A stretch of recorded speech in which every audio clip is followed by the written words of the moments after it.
I mean, I guess the answer to that is going to depend on your leadership style, right? I tend to be a consensus builder.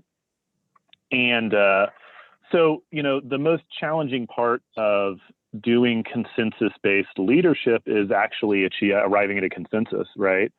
Hmm. And it requires a lot of management of interpersonal relationships and a good sense of what people's true investments are, even when they're not articulating.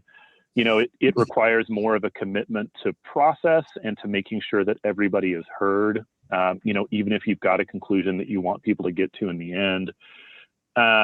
So, the challenges there are primarily interpersonal and, being patient and making sure that, everybody has a voice in the room.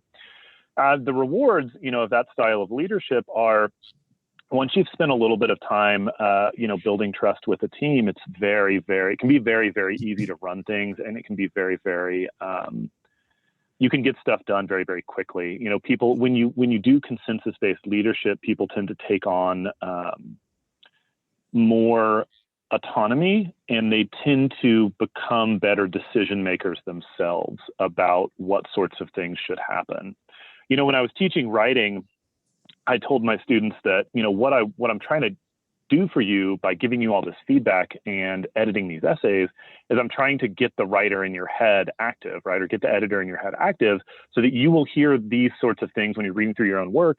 And, that's one of the things that, that consensus building does is it gives people an opportunity to go through the same thought processes in their own head that you are going through in, a room where you're doing planning or you're doing, evaluations or stuff like that.